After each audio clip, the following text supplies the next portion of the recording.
Kumusta kayo mga padreng? Welcome back to my channel, Fury125. Dinala rito ang issue ng kanyang motor kapag papaanda rin daw gamit yung kanyang kickstarter. Pag sinabayan daw niya ng silinyador, lumulusot yung kanyang kicker. So sa ganitong problema ng motor mga padre, dapat hindi natin hinuhulaan yan. Dapat alam natin kung saan natin sisimulan. So tara, wag na natin patagalin at simulan na natin.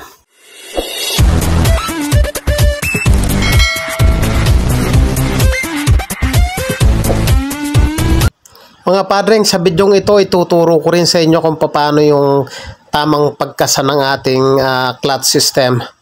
So yan ang gagawin natin ngayon. Sa pagkakasa mga padreng, una muna yung ating clutch. Alternate lang po yan. Tapos yung plate, clutch, plate uli, tapos clutch, plate, clutch, tapos plate, clutch. So, ganun lang yung pagkasa niyan. Balik na natin yan. So, yan, lagay natin yung spring. 6 po yung spring yan, mga padreng. So, nung binaklas po namin yan, mga padreng, 4 lang yung spring, binawasan nila.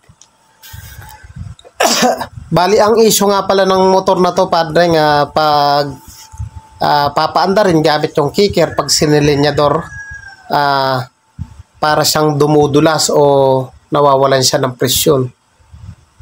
So ngayon mga padreng, nung chinek namin, okay naman yung kanyang clutch lining. Ang naging problema nito, yung kanyang clutch lifter o yung adjuster niya.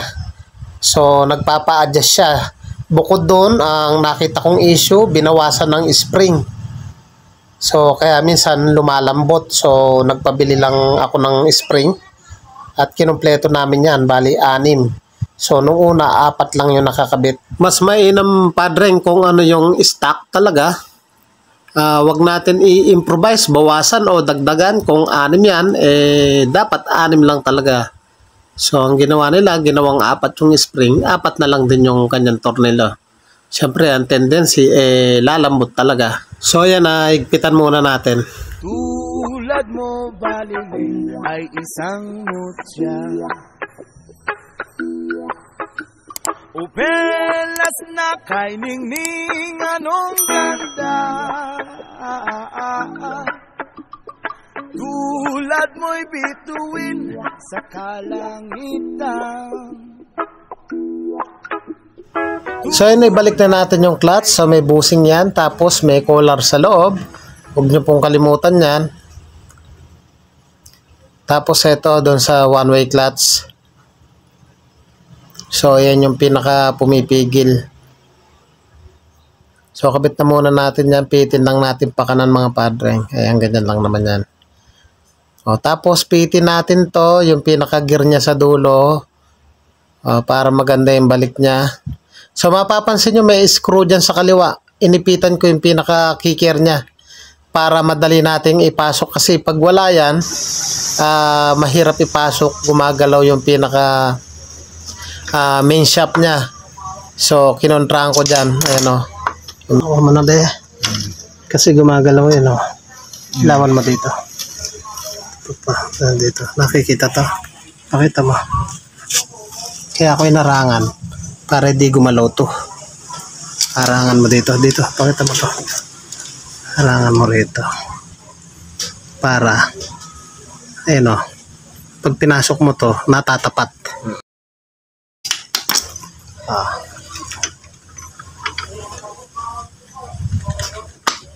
So, ganun lang mga padreng, kasi pag di mo hinarangan ng screw doon, yung pinaka main shaft niya, kabitan ng clutch housing, umiikot yun, minsan di natin maitapat. So pag may kalang, mas madali mo siyang maipapasok.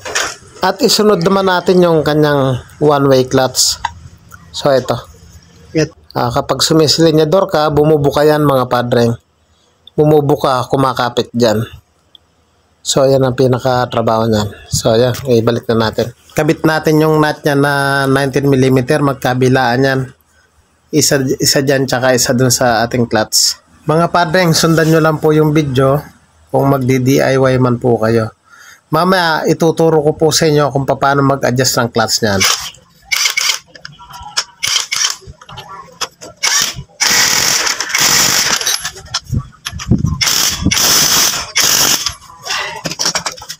I-check na muna natin, pihitin natin ng pakaliwa, dapat free wheel po yan. So pag pakanan naman yan, dapat kumakagat yan.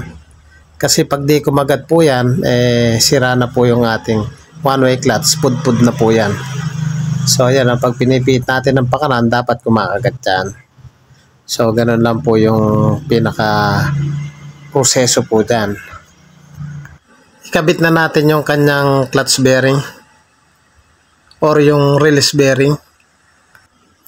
Lagyan natin ng grasa yung kanyang pinaka clutch lifter. So ayan, tsaka yung loob yung pinaka adjuster nya. So para pag binalik natin, sama-sama sila, hindi malalaglag. So ayan, may marking po dyan pag binalik natin tong pinaka lever nya. May marking yan mga padre, makikita nyo dyan. So itapat lang natin sa marking nya. Tapos mga padre, dapat may plato left and right. So ayan, dapat gumagalaw yan. So ayan ang tamang pagkasa nyan. So ayan, ay lagay na natin to. May bulitas po yan. Ayan o, umiikot yan pag kumakambyo po tayo. So ayan, ibalik na natin. Huwag niyo pong kalimutan yung gasket mga padre nga. Kasi pag walang gasket yan, tatagas yan. So i-shoot lang natin ng ganyan. So itapat lang natin. Excuse. So ayan, dahan-dahan kasi minsan nahuhulog po yan mga padre.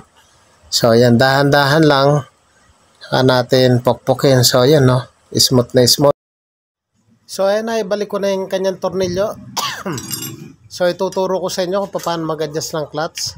So gawin natin, pihitin lang natin yung pinaka nut nya, 12 mm. So tanggalin na muna natin yan. Ngayon ang gawin natin, pihitin natin ng pakanan, pasagad. Ang first step ito na dapat huwag kakakambyo. Sagad natin. Diba nakasagad? Kambyo ka. Huwag mong bibitaw Ayan matigas siya ikot. Ayan matigas. Neutral mo. Okay. Kakaliwa tayo ngayon, kalate. Kalate, freewheeling. Kambyo. Tingnan natin yung gulong. Matigas. Pwede isa na. Neutral. Isa na. Isa't kalate. Kambyo mo. Okay. May sabit pa rin.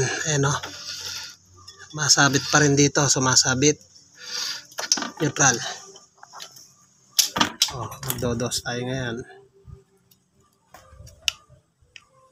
Dos. Freewheeling. Sige. Kambyo. Okay.